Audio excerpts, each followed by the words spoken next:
Yes, you saw it correctly. We are doing a mock draft on today's episode of Miami Dolphins Today by Chat Sports.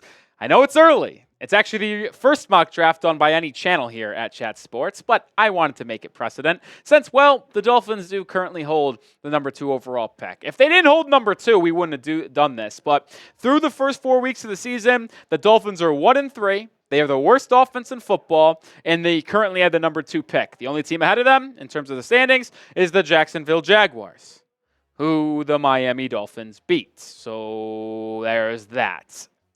Before we get into the actual mock draft, make sure you are sharing today's video. We do a lot of coverage here on the Miami Dolphins, and if you think a friend, family member should see this first mock draft that we're doing, please share it to them and spread the word of Dolphins Today. Before we get in, we're doing a trade. And the Dolphins obviously hold the number 2 pick, like I just said. I traded out. The Rams currently hold the 8th pick in the draft, and with Stafford potentially being on the move or potentially just done in Los Angeles, I think they could be looking for their quarterback of the future. And this is the trade that I got offered in our mock draft simulator, and I accepted. I'd moved back from 2 to 8. I got their second-round pick at his 40th overall, and then I also got their first and second-round picks in 2025. That's a mistake on me. Should have been 2026. On the brain, this is the upcoming draft. Should have been 2026. But here's my thoughts on the matter. If Miami are picking and is picking in the top 3, I would expect them, and personally, I would do this to trade out and recoup assets. Why, you might ask? I don't think there's any prospect worth selecting in the top 3 over getting potential trade assets of the future. I really don't. Sure, Cam Ward is a really good quarterback. The edge rusher from Tennessee, James Pierce, really good player. Will Campbell, the offensive lineman from LSU, great player. Travis Hunter, great player. Are they worth taking it in top 3? I don't think they are. I think you could trade back, recoup assets, and then start maybe a soft rebuild where you get a lot of young talent into your organization because of that draft capital. So let me know what your thoughts is. Would you make a trade, and specifically, would you make this trade? Type T if you would trade. Type K if you would keep the top 3 pick. Well, we traded back from 2 to 8, but we're still going to grab a quarterback. With the 8th overall pick in this mock draft, I am selecting Alabama quarterback Jalen Milroe. And although I said that I don't think that any of these quarterback prospects would be worth taking in the top 3, here is how, at least as of right now, I have these quarterbacks faring on my draft board. I think these are the top 5. I have Cam Ward as my QB1. I do, in fact, have Jalen Milroe as my QB2. I think Texas Longhorns quarterback is Quinn Ewers is 3rd. Garrett Nussmeier, the LSU guy, who I'm kind of high on, a little bit more than most here, as my number 4. And then I have Shedeur Sanders at number 5. I think Shedeur is very talented, but if you're asking why he's at 5, it's because I don't really like his leadership qualities at this point, and I question how he would fare in an NFL locker room. But specifically on Jalen Milroe, he has been absolutely phenomenal thus far this season, and he looks like a different quarterback this year under Kalen DeBoer, the new coach in Alabama who came from Washington over Nick Saban. He has 18 total touchdowns compared to 1 interception, which, by the way, that interception was because his tight end dropped the ball and it deflected into a Georgia Bulldog defender's hands last week, as Milroe kind of made himself the Heisman favorite. He also adds a lot of elements on the ground. He's completing 73% of his passes. When you look at the film, in comparison to 2023 Jalen Milroe in the last season when he was the starter for Nick Saban, in the first 4 games of the Caleb DeBoer era in Alabama, he is a different passer. He has progressed so much. He reads the defenses much quicker. He is a more efficient actual thrower of the football. I think it's taking him a less time for him to get the ball out of his hands. And I think he's delivering the ball very accurately to some of these wide receivers that have been flat out really, really good. Obviously, the 17-year-old Ryan Williams, who's been the story of Alabama football. And the best part is he's far from a finished prospect. he can already grow so much, and from year to year, I just can't even imagine what type of leaps he could take in the National Football League. And with that mobility, that speed, that physicality he brings, I know a lot of mobile quarterbacks get compared to Lamar Jackson, but I do think he is one of the rare QBs that possesses the athleticism, the agility, and acceleration that Lamar Jackson has. In second round, at pick number 34, I'm going to go with an interior defensive lineman, Dontay Corleone, the defensive lineman from Cincinnati. And the Dolphins need a Christian Wilkins replacement long term. And right now have Zach Sealer and Calais Campbell kind of partaking as those interior defensive linemen with Deshaun Hand and Brandon Pillai going in there a couple times. But they need a young guy. And I think Zach Sealer is really good, but Calais Campbell's 37, 38 years old. And he's on a one-year deal. So you're going to need someone to pair up with Zach Sealer going forward. And I think Corleone could really do that. He's been really, really good for Cincinnati this year, having a PFF grade of 77, pass rush of 74.1, and run defense of 77.0. You need to build up your trenches on both sides of the football. I think Corleone is a really good value here at pick 34 coming out of the Bearcats defense. He's nice at size, 6'1", 330, take up space. He's athletic enough to rush the passer as well as stop the run. And him and Zach Sealer could be a very fun pairing for the foreseeable future. Need to get the trenches. And I'm starting with Corleone in the second round.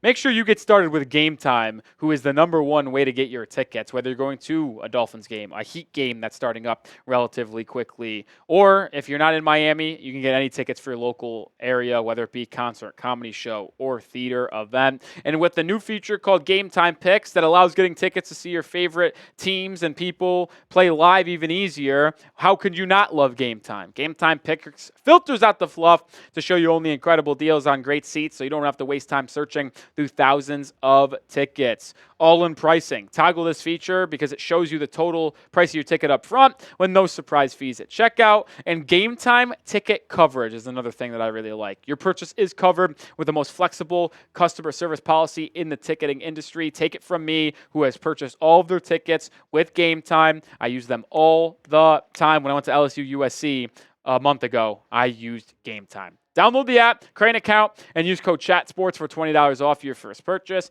Terms apply, but again, create an account and redeem code CHATSPORTS for $20 off. Download Game Time today. What time is it? It's game time. All right.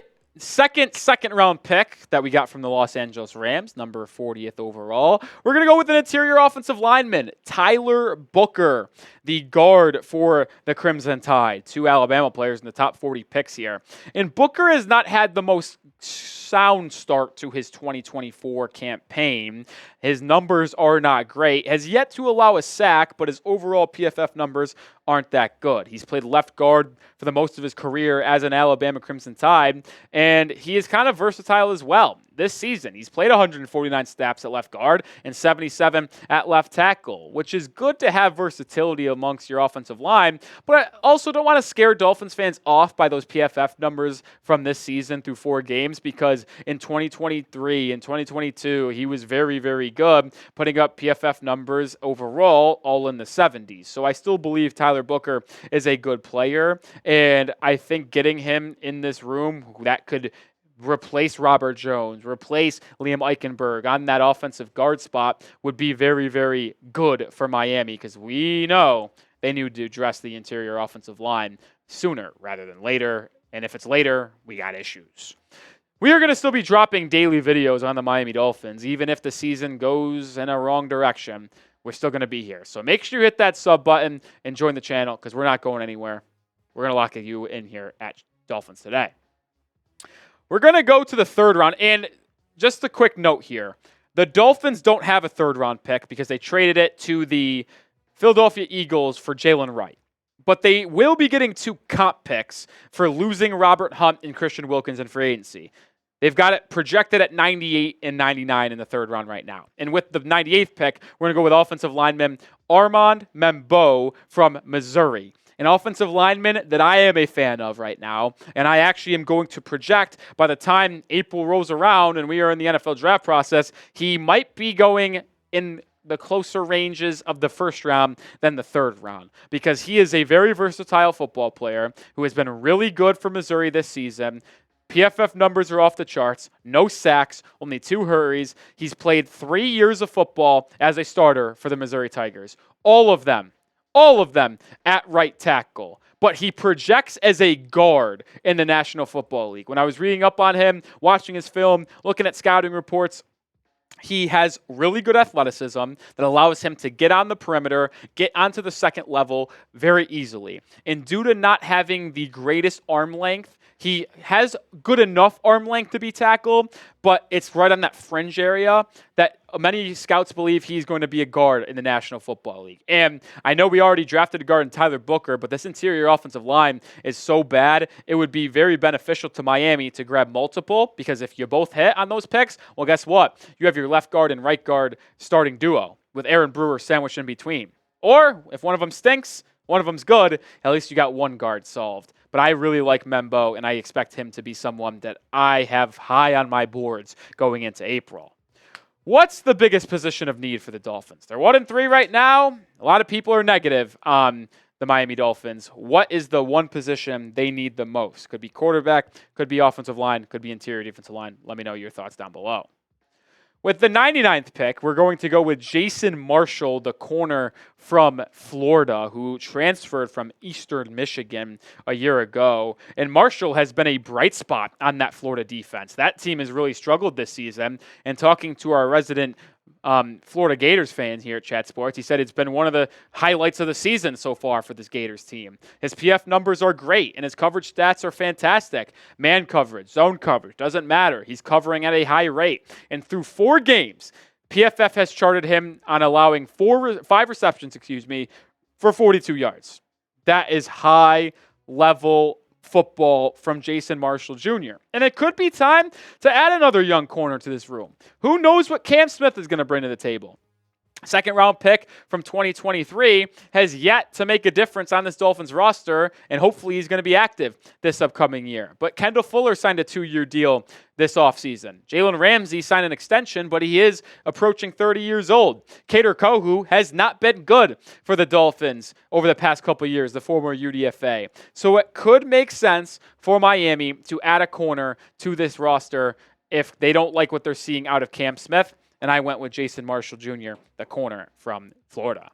All right, we just did a 3-round mock draft. The Dolphins have a couple picks in day 3, but I just wanted to talk about the top 3, especially with the trade that we made to start off. Grade my mock draft, A, B, C, D, or F. If I don't get an F, it means I didn't do my job correctly. Let me know the grades down below. And make sure you are subscribed to the channel. Like I said, we're going nowhere. We're dropping coverage on the Miami Dolphins every single day, whether it be rumors, mock draft, news, watch parties for every single Dolphins game. Make sure you are subscribed to the channel because we have a lot of fun here. So hopefully I see you tomorrow. We'll have another video. Go Fins.